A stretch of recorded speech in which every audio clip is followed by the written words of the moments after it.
Bonjour à tous, j'espère que vous allez bien. Aujourd'hui, je voulais vous parler des relations triangles. Alors, si toutefois, je voulais mettre quelque chose au clair, si toutefois, vous n'avez aucun problème avec ce que vous vivez, que vous vivez bien, que tout roule pour vous, que ce soit au niveau sociétal, religieux, personnel, que tout va bien, que cette relation, même carrée, j'allais dire, cette vidéo n'est pas faite pour vous. Si maintenant vous souffrez de cette situation, que vous avez mal à la tête, que vous avez mal au cœur, que vous avez mal à la tête et au cœur, il va falloir voir les choses autrement. Il va falloir vous positionner et vous débarrasser de toutes ces énergies tierces. Les énergies tierces sont des énergies négatives. Elles se sont créées durant votre enfance. Votre inconscient a une force attractive. Tout ce qu'il a enregistré, il va l'attirer à lui. Ça, c'est l'inconscient. Il ne va pas distinguer le bien du mal, mais il va enregistrer et par la suite, durant votre vie, il va faire des schémas répétitifs, des schémas connus. Et votre conscience veut vivre autre chose, sortir de la dépendance, du manque, du vide. Et pour cela, il va falloir aller chercher le fonctionnement de votre inconscient. D'abord, qu'est-ce qui vous a attiré ? Êtes-vous, lorsque vous étiez petite, quelle priorité avez-vous dans votre cercle familial? Quelle priorité vous ont donné vos parents? La position que vous aviez quand vous étiez petit, la position par rapport à vos frères et sœurs, par rapport à votre famille. Est-ce qu'on vous a dit que l'autre passait avant vous, que l'autre était plus important que vous, qu'il fallait le servir? Est-ce qu'il fallait être gentil, etc., etc.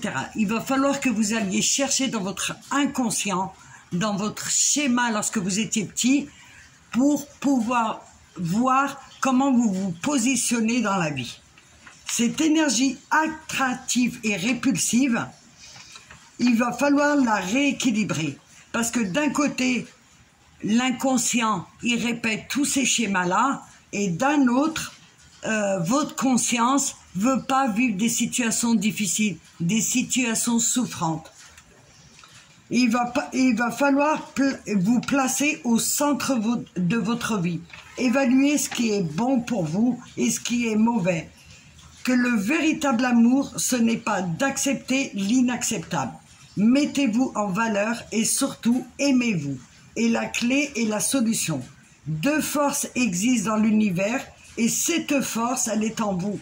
La force féminine et la force masculine. Le yin et le yang. Et c'est à vous de les équilibrer. Détachez-vous de ce qui vous fait souffrir. Sortez et libérez-vous de l'emprise de votre ego blessé.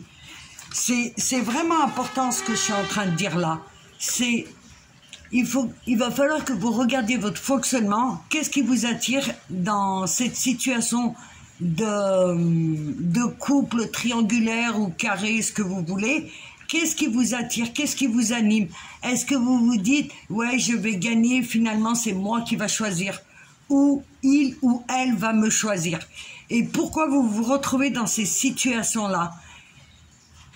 Pourquoi vous menez ce combat? Ça, c'est super important de comprendre. Pourquoi vous vous mettez dans des situations comme ça? Qu'est-ce qui vous fait vibrer? C'est pas du jugement de savoir si c'est bien ou c'est mal. Qu'est-ce qui vous a attiré et pourquoi vous acceptez cette situation? Et à partir de là, vous allez commencer à dénouer les nœuds, à regarder ce qui s'y passe. Et même si ça peut être compliqué pour vous, plus vous allez être conscient, faire activer votre conscience et moins énergétiquement vous allez vouloir de ces situations. Parce qu'on est guidé pour le bien-être, on est guidé vers la conscience. Voilà, je voulais vous faire juste une petite capsule. Dans tous les cas, je vous remercie de votre écoute et je vous dis à très vite.